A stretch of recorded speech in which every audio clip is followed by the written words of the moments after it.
Bismillahirrahmanirrahim. Assalamu alaikum to all of you. I am your math teacher from Ismailia Youth Services Schools, and we are going to learn today exercise 2.1. We have already learned exercises 2.2 to 2.8 in our previous lessons, and now we are going to sum up all the exercises and going to learn exercise 2.1, and the textbook pages are 26 to 33. But before starting my lesson, let me give you some instructions first. Do not disturb the lesson during the class. And if you have any queries, you can ask me in the chat box in the end of the session. Okay, now starting the topic. The topics for today which we are going to discuss are decimal fractions and properties of real numbers.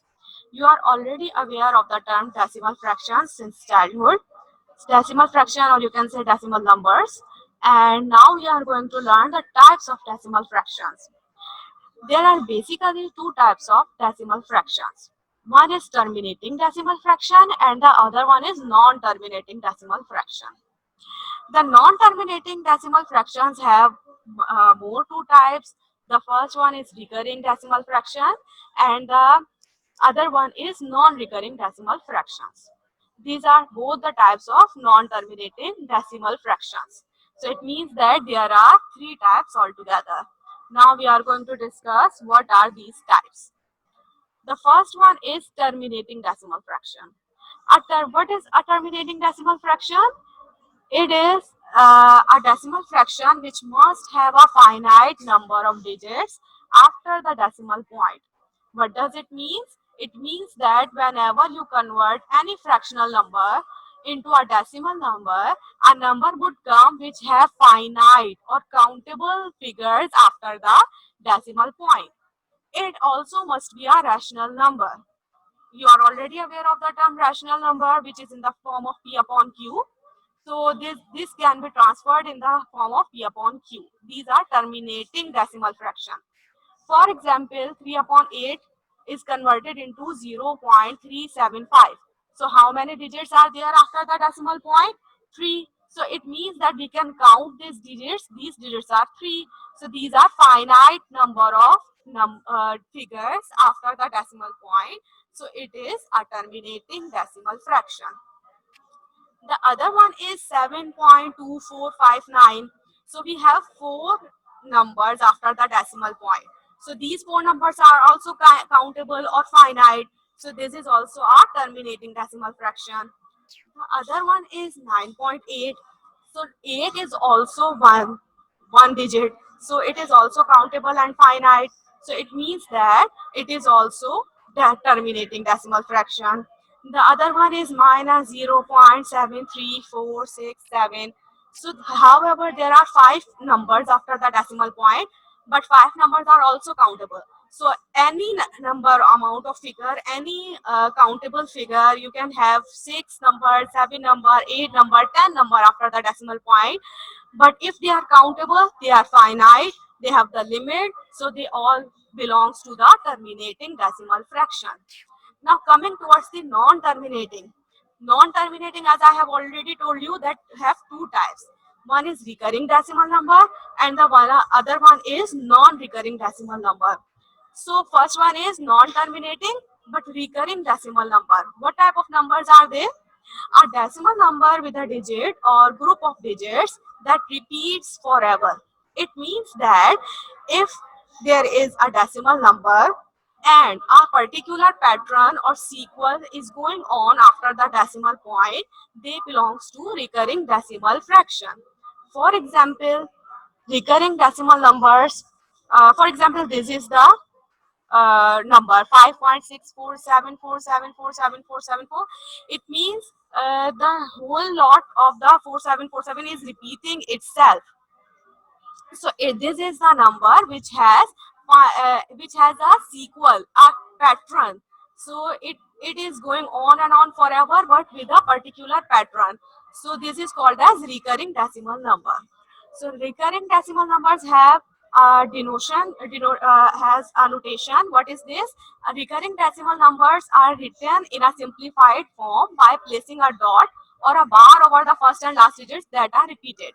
For example, 74 is repeating itself, so there is a bar on the 74. 74 is repeating itself over here, so you can also place a dot to represent recurring decimal numbers. So we have studied two types of decimal numbers. One was recurring, and the second one was terminating.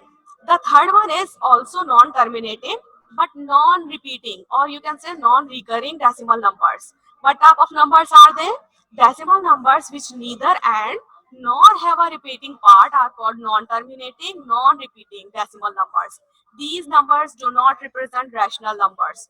So, non-terminating decimal numbers or non-repeating decimal numbers are irrational numbers, which are indefinite numbers, undefined numbers. So you can say that if any number which is having a continuation after the decimal point, they are going on and on forever, but doesn't repeat or does not have a sequel in it, are decimal numbers which are non-repeating. For example, almost all surds belongs to this type. For example, root 2. So root 2 is equals to 1.41421356. So this is going on and on forever. Whenever you would convert root 2 into the decimal number, a figure would come that would go on forever. So this type of number which doesn't have any sequel, any pattern, and going on forever are called non-terminating decimal or non-repeating decimal numbers. The other example is 2.2360679 and so on. There are also numbers, these dot dot dot shows an infinite figure of numbers are after that. So these types of numbers are also non-terminating, non-repeating decimal numbers.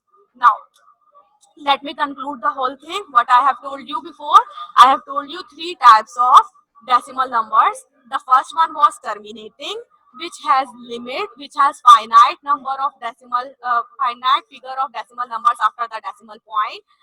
They do have an end, so they are terminating. The other one was non-terminating but recurring. What does it mean? That they do not have any end, but they repeat themselves time to time with a pattern or a sequel. The third one is non-terminating and non-repeating. It means that doesn't have any end, they are infinite and doesn't have any sequel as well. Now moving forward, with the properties of real numbers. Okay, this exercise is very important for you all because almost all the objectives belongs to this chapter comes from this exercise. So listen carefully and understand it very clearly because it is very important with the objective point of view. Okay, the other thing we are going to learn are the properties of real numbers. So properties of real numbers with respect to addition and multiplication. What are these properties? These are closure property, commutative property, associative property, additive identity, multiplicative identity, additive inverse, and multiplicative inverse. Now I am going to explain them one by one. First, coming towards closure property. What is closure property? Closure property, this closure word has come from close. It means that closed with the same type of number. For example, if I have two numbers that are getting added together and a sum would come, for example, 8 plus 7.5, these are two numbers we are adding, and 15.5 is the sum. So all these three numbers belong to real number. So this is called as closure property with respect to addition. It means that whenever we add two real numbers, the sum would also be a real number.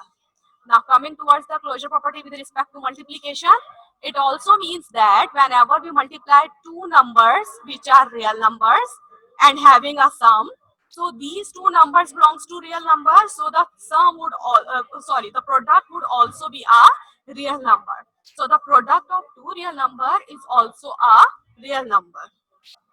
So this is called as closure property. Now, what if we say that any set of numbers, for example, this is your miscellaneous exercise. So if any real number, which is any number, you can say natural number, integers, real numbers, any number, set of even number, odd number, whatever, you have a set. So what do rational number, real numbers, what do you have? you would have to tell that either they are applicable for the closure property or not with respect to addition, subtraction, multiplication and division. So how would we know that? Suppose I am telling you the solution of which are natural number. This is A, and I have to tell that either natural numbers are applicable for the closed property with respect to addition, subtraction, multiplication and division all. So how can I solve it? I will take any natural number. For example, I am taking here 1 and 2.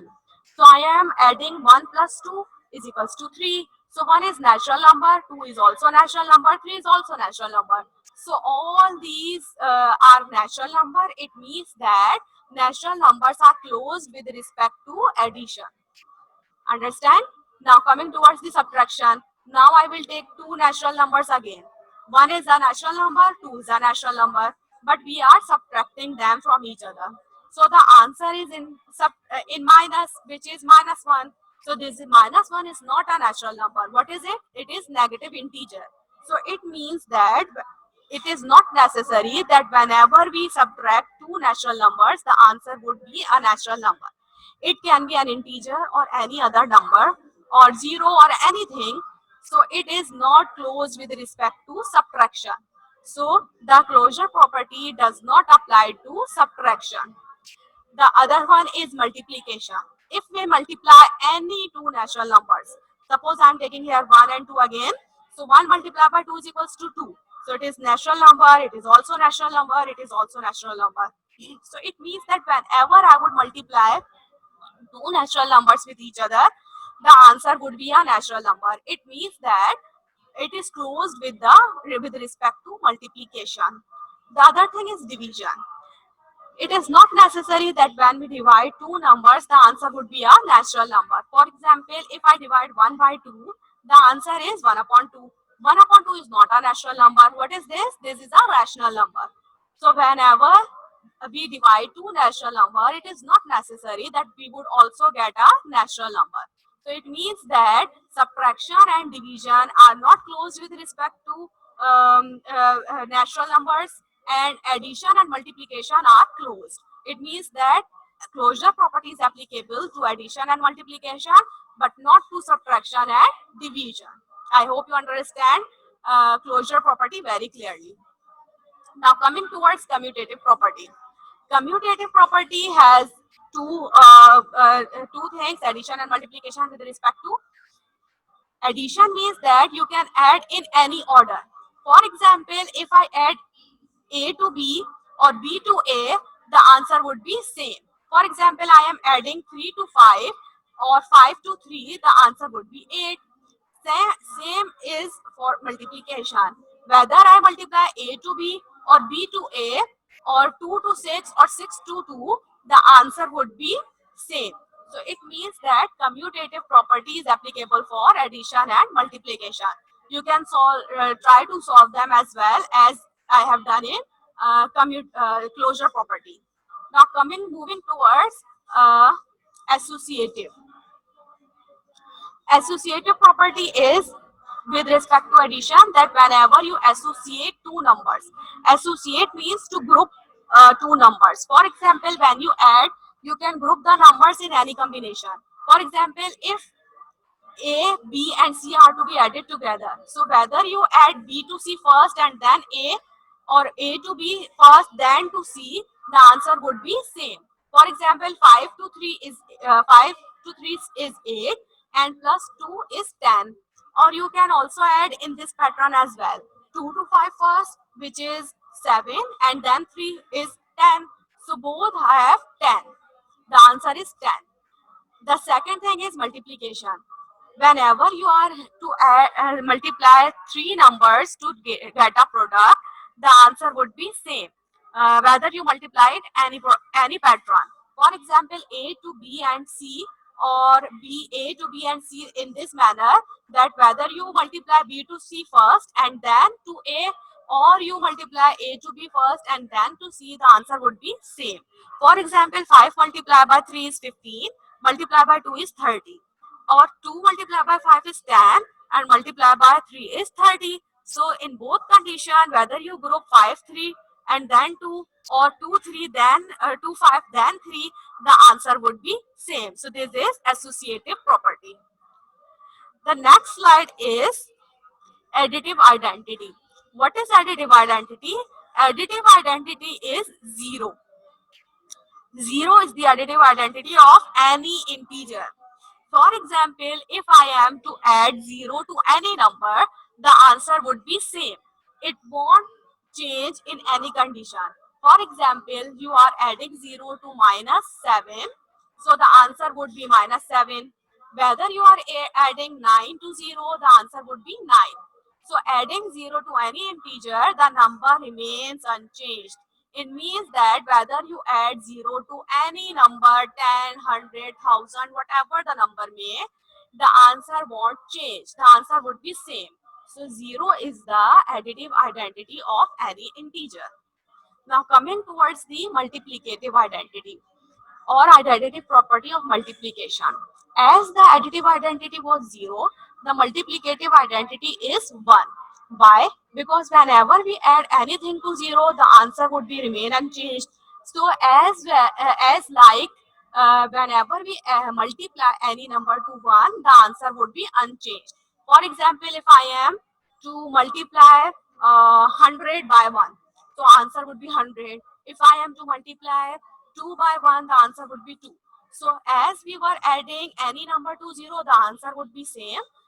Then if we will multiply any number to 1, the answer would be same. So the additive identity of any integer is 0 and multiplicative identity of any number is 1 because the answer is same. I hope you understand. Now moving forward with the additive inverse. The additive inverse property is the sum of any number and its inverse opposite is 0. Inverse mean opposite. So the additive inverse of any number is with the minus sign. For example, x is with the plus sign, positive sign, so its inverse is with the minus sign. Or if we have any number with a minus sign, the additive inverse of it is with the positive sign. So the changing of the signs is, you can say, is the additive inverse. And what is the property of this additive inverse? That whenever we sum up these two numbers, like the real number and the opposite of it, the answer would be 0. For example, we are taking x over here. So x is in the positive form. So the additive inverse of x is minus x. Why? Because in additive inverse we are taking the opposite, we are changing the signs. So positive x and negative x would sum up with a 0, and positive 7 and negative 7 would sum up with a 0. So it means that additive inverse is the opposite of the real number in terms of signs, and their answer must be 0. Now, moving forward with the inverse property of multiplication. I have already told you that in additive inverse means that we are changing the signs. But in multiplicative inverse, we are taking the reciprocal. How can we take the reciprocal? For example, this is A upon B. So what may be the multiplicative inverse of it? It is B upon A. The numerator has become the denominator and the denominator has become the numerator. And what is the property of this inverse? This is also like we are taking the inverse. So how we are taking the inverse? Multiplicative inverse means taking reciprocal. A upon B has become B upon A. 4 upon 7 has become 7 upon 4. 2 upon 3 has become 3 upon 2.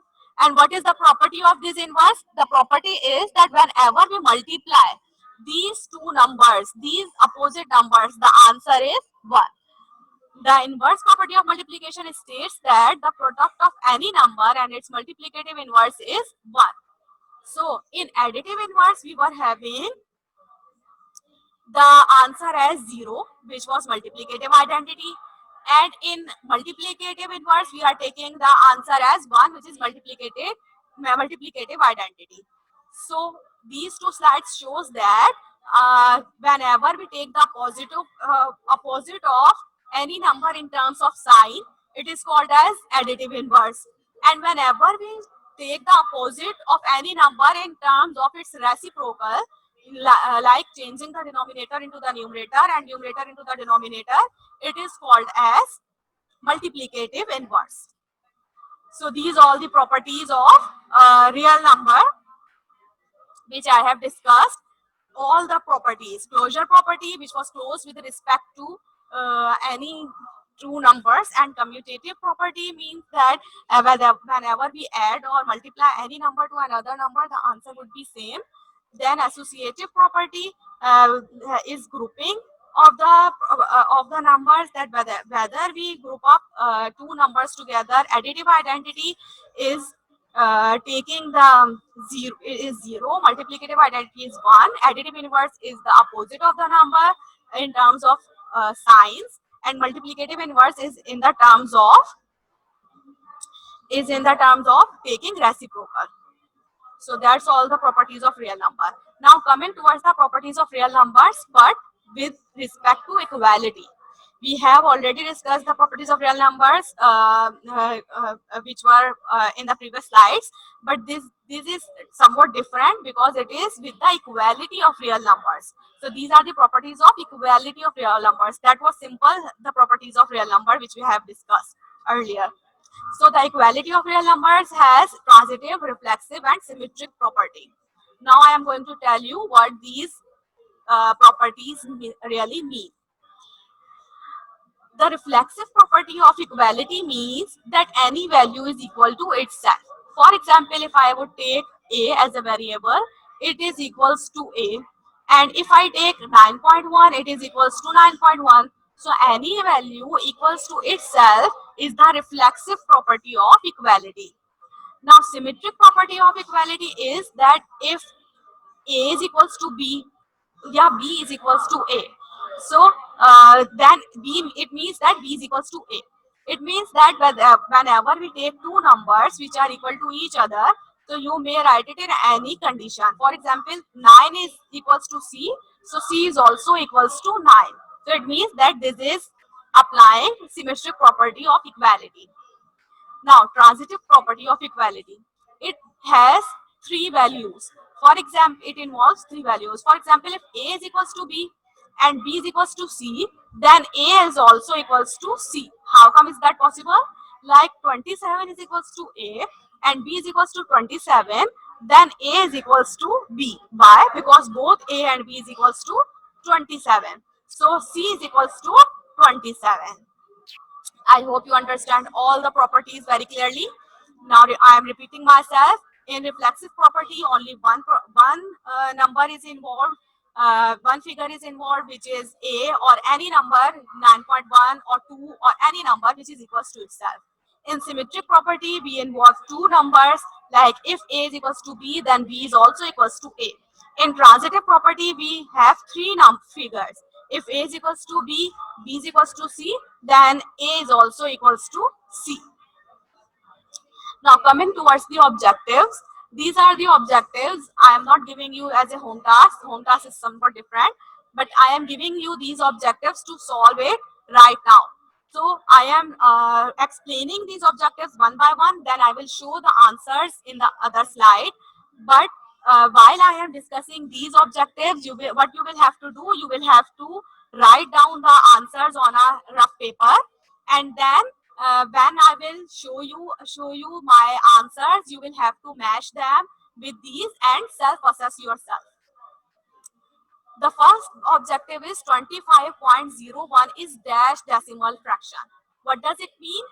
I have told you three types of decimal fraction: terminating decimal fraction, non-terminating but recurring decimal fraction, and terminating and non-recurring decimal fraction.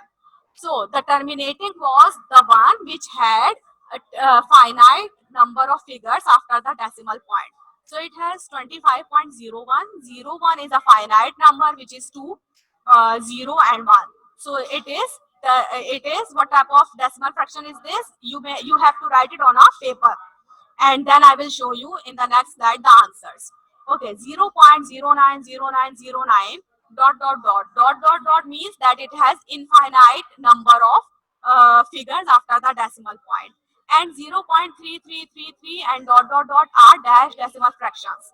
It means they are infinite, so they must be non-terminating. But what type of non-terminating? Recurring or non-recurring? Recurring means repeating themselves, figures repeating themselves, and in non-recurring, they do not repeat themselves. So in this blank, you can see that figures are repeating themselves. So you have to tell me what type of decimal fractions are these. The next one is additive inverse of uh, root 3 is dash. You are already aware what does additive inverse mean. Additive inverse is the opposite in terms of the changing of the signs. So this is positive root 3. So what may be the additive inverse of this? You have to write it on a paper and then self-assess yourself.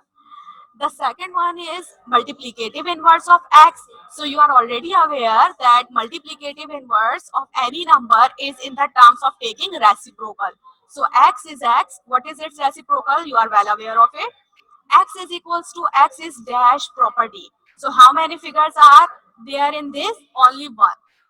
X is equals to itself. So it is what type of property itself? You have to write it down. X is equals to y and y is equals to x is dash property. So there are involving two figures. So if x is equals to y, then y is also equals to x. So what type of property is this? You have to write it on a paper. X is equals to y is equals to z, and x is equals to z is dash property. So here involves three types of figures. So what may be this property? You have to write it on a paper. Okay. The last blank is because minus 64 is 8 multiplied by minus 8. Therefore, my root minus 64 is equals to minus 8 is dash statement. You have to tell me that is it false or true statement. You have to tell me. Why? Because if minus 64 is equals to 8 multiplied by minus 8. So it means that you have root minus 64 is equals to minus 8. This blank belongs to the very first exercise, which was 2.2, I guess, in which I have told you the rules of root. Now, moving forward to the other slide, I am going to tell you the answers of these blanks. So, the first one was 25.01. You have to self-assess yourself that how many answers are correct. So, 01 is having a finite number of figures. So, this is terminating decimal fraction. You can also take the screenshot of these answers. The second blank was having same pattern or sequel, which was repeating itself. So it is recurring, non-terminating but recurring decimal fraction. The third one is additive inverse of root 3. So root 3 is positive. So minus root 3 is its additive inverse. Multiplicative inverse means taking the reciprocal. So x is the numerator. When the x becomes the denominator, like 1 upon x, or you can say x power minus 1, it is also equals to 1 upon x. So this is also called as multiplicative inverse. Here in blank number 5, only one property is involved, which is x is equals to x. So this is reflexive. Two figures are involved, so it is symmetric. The three figures involved in 7, x is equals to y is equals to z, so x is also equals to z. So this is transitive. And the last one is because minus 64, we do not write it in this form. Why? Because this is the whenever we have any number in minus, we just, it is the principal positive root rule, which I have discussed in previous classes. So we have to write it in the positive form. So this is the false statement. Now coming towards the home task, I hope that most of the answers of yours are correct. Now moving towards the home task. What do you have to do? You have to develop 5 more objectives from pages 26 to 33. This home task you have to done in your fair copy, and you have to develop your own objectives. And you also have to do question number 1 of exercise 2.1. In question number 1 of 2.1, you have different statements and you have to tell which property does it belongs to. So I have already told you many properties in this class. So I hope you understand the whole properties. This exercise is very important from your objective point of view especially. So pay attention to it, and I hope you have all understood it very clearly. So that's all from my side. Allah Hafiz.